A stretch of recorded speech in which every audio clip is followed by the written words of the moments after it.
Hey, what's up guys? This is Anthony from Anthony's Customs, and for this review, we are looking at the McFarlane Toys DC Multiverse Batman. Once again, they don't show it on the front, but whatever. Okay, it's the Justice League Task Force Batman. It's a video game Batman from forever ago, and when they first showed off this batch of figures, I thought, what the heck, Todd's finally lost his mind.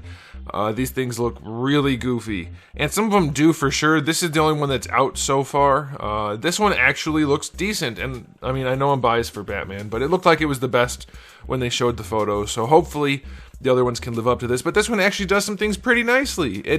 Some things are terrible, but some things are pretty darn nice. So let's go ahead and get him off the stand and take a closer look.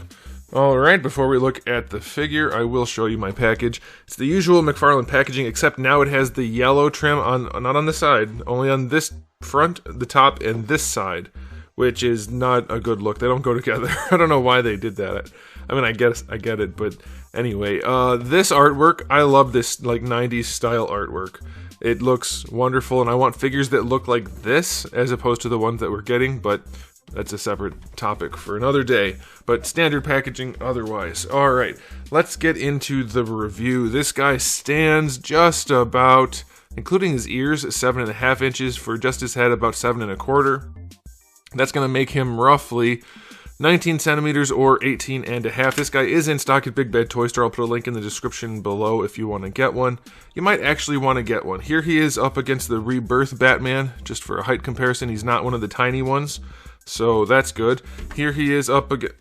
Oh, man. Here he is up against the Marvel Legends Darwin, so clearly out of scale. Alright, so let's talk about this guy, but first a question of the day. Which color scheme for Batman is your favorite? I know I asked this a lot, but it's different viewers in different videos, so let me know any color scheme you prefer.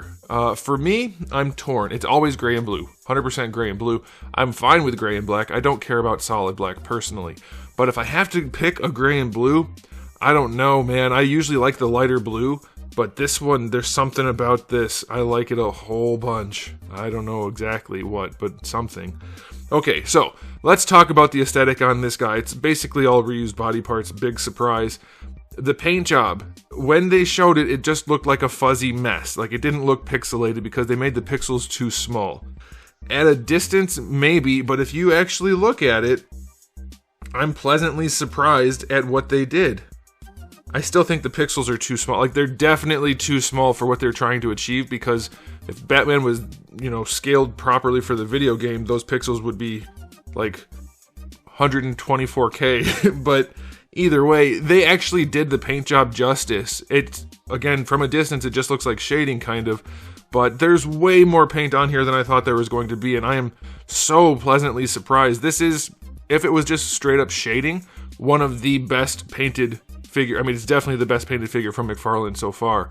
But maybe just at this price point ever, there's so much paint on here. But since it's pixelated, it's like it's going to push people away. And I understand that completely, but not literally every, but it's covered. There's so much shading. We have the black underneath. You could have easily not done that. Different colors. Let me brighten it up a little bit. Throughout the bicep, again, even the diaper got some, the little squares. Like, they put way more paint on here than I expected them to do. It's not perfect. We don't have any on the feet, for instance, or the hands. Things like that. But it's way better looking than I thought it was going to be. And at a distance, it looks phenomenal. It looks so good, guys. It's amazing how much paint does for a figure. And people like to argue with me all the time, oh, it doesn't need paint. Things aren't painted in real life. Okay, that doesn't look better to you? If you blur your eyes just enough to not see the pixelation, tell me that doesn't look incredible compared to every other $20 to $25 figure. It does. It does. If they could just do a paint job like this that's not pixelated, it'll sell like hotcakes. That's a saying for you.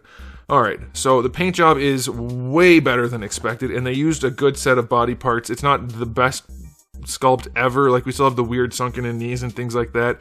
But as far as choosing a neutral, not super bulky Batman, this is a really good build. So I'm pleased with that. I have two major gripes with this guy other than those sunken in knees. One, his head is definitely just a tiny bit too big, and they used the weird, this face. At a distance, it's not the worst thing in the world, but it's definitely a little bit of a weird face. So I would have been okay with them doing a different one. And then they did do this weird, crappy Barbie dress cape.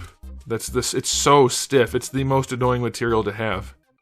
Now, it is metallic, and once you don't touch it anymore, it's going to look okay on a shelf, kind of, but the softer materials are definitely desirable for capes. It's just really not posable because it's so stiff. It actually fights the wire, like, significantly, but the metallic actually works for this figure because of the heavy shading, so I see what they were going for, but I still hate this really, really, really heavy, stiff material. But I have to say, guys, aesthetically, this figure is way better, like incredibly better. If you were even on the fence a little bit about this guy, pick one up. I bet you enjoy it. You might not love everything about it, and I don't personally or as a reviewer, but it's way better than I thought it was going to be. Personally, I gave it like a 9. I love the way it looks. I still don't like the head, but whatever. As a reviewer, it's for 20, what is it, $25 for this one? It still might be a 9, guys. That's a lot of paint. So this is like, here's a good example. They could have easily just done one gray, but there's 2 grays on top of the base gray plus the black. It makes it come to life so much better than I thought it was going to. I'm going to say 9, regardless, personal or objective reviewer, as much as I can be. This looks incredible. They really, really nailed it. Second question of the day, which Bat logo is your favorite? I think if I had to pick, like, I know the yellow chest is goofy, but it's just so classic. I think I'd go with the yellow emblem, even though I do like the traditional, not traditional, but the solid black one. Let me know what you guys think about that. Okay, so on to the accessories. We don't get a ton of accessories. He only comes with the 2 fist hands and the 1 head. Nothing else but his punch and kick effects, which are not bad. I'll take them. That's a fun little accessory. I'd like an alternate head. So that's a thing. But then you do also get the trading card, which, again, I would still really like figures that look like these drawings at some point. And you get your DC display stand. So really nothing special thanks to the Build-A-Figure parts. But it's something, so like 3 out of 10, it's okay. Side note, not having an alternate head sucks, because trying to repaint another head to match this style, like if you're actually going for that tiny pixelation, is going to be a pain in the butt. Now granted, you could just do standard shading and get away with it, but it's not ideal. But even look at that extra shading, there's 3 different blues going on there. It's really well done. What the heck, Todd? Put like half of this into every other figure and you'd have the best company in the world. He's already thinking, I already do. Okay, so, I don't know if he talks that way or thinks that way. That was my attempt at a poor Canadian comedic accent, and it wasn't good. I didn't say a or hoos or anything like that. I'm not trying to offend you Canadians. I love Canadians. They're my favorite people north of America. Okay, so, seriously, I'm not making... It sounds like I'm offending Canadians. I'm not trying to. Okay, let's get on with Batman. Here he goes with articulation. He looks up alright. They do the double ball pegs in the neck. Usually they're pretty effective. This guy isn't the best example, but it's there. His head is definitely too big, and that's not helping, but that's a thing. For the shoulders, we do get that ball peg. That gives for the adjustment, so that's nice. You can raise the arms up to better than horizontal, full rotation, bicep swivel, double jointed elbows. I really do have a lot of friends that are Canadians. I was not being offensive, purposefully. If you were offended, I'm sorry. I couldn't help it, I had to. Okay, alright, so for the wrists, we have the ball hinge. I had to get that one last joke in there. Ball hinge is fine. It's a little bit big for this body, but it works okay. For the diaphragm joint, he leans back very well. Lacking some paint in there for sure. Leans forward, basically 0. This lower torso I'm fighting with on this guy. It's kind of stiff on him, but it does lean back some. And forward some, barely. Side to side works pretty good overall if you use both, but the torsos are still lacking. Of course, you get your rotation. For the legs, I'm guessing the diaper gets in the way a lot, but let's see. Going out to the side, no problem. Basically full splits, no nuggets. That's nice.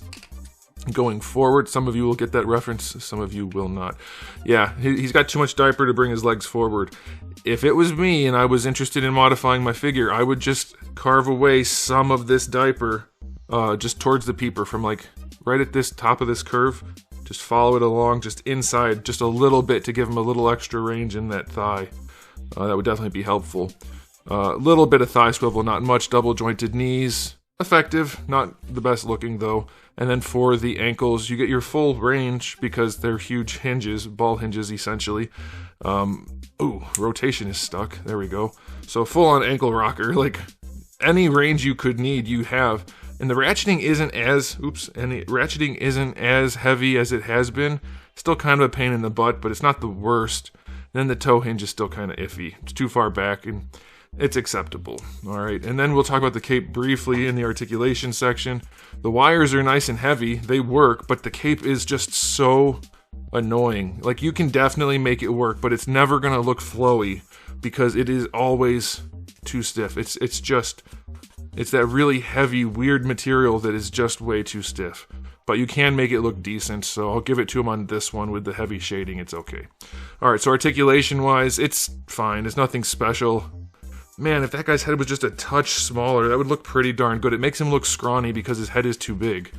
If his head wasn't too big, he wouldn't look as scrawny. Anyway, articulation, I'll give it a 7. There's nothing special about it, but it's fine. Okay, time for the cake rating. He has decent shape, not enough mass, but it's there. Barely. I'll give it a 3 out of 10. Okay, time for the final verdict on this Batman. If you're collecting McFarlane Batman figures, get this one. It is worth adding to the collection, if nothing else for the uniqueness. It's really cool looking. Way better than I thought it was going to be. I thought it was going to be like, I guess it's okay, kind of. It's actually one of the more fun figures they've released, and they did a really good job on this paint job. I can't get over it. Surprisingly good. I'm going to give it an overall rating of for a McFarlane Toys figure at this price point with a bath part. Not a good spread. There we go, another bad accent. Not a good spread of accessories. Some issues here and there. I'm still gonna go 9, guys. That paint job is nuts for this price point. That paint job is just bonkers. That's better than the NECA paint jobs in terms of number of applications, number of colors. Is the pixelation too small? I think so. Maybe they did that so it just looked like shading. I don't know. But the paint job is nuts. Do we have any on the back? Yeah, we don't. Don't look at his back, but he does have a cape, so I can't fault him too much for that. I don't know, guys. This is a really cool paint job in terms of everything other than the pixelation, and even that, it's passable. Let me know what you guys think in the comment section below, but that's it for me. So thanks for watching, guys. If you enjoyed the video, please do give it a thumbs up. If you didn't, give it a thumbs down. And if you haven't subscribed, you should. I have new videos just about every single day. Actually, I do basically every day, but around the holidays, I might skip a couple here and there. But anyway, let's just say every day. And I do have thousands of videos already on the channel, so make sure you come back for all of that. And in the meantime, keep collecting.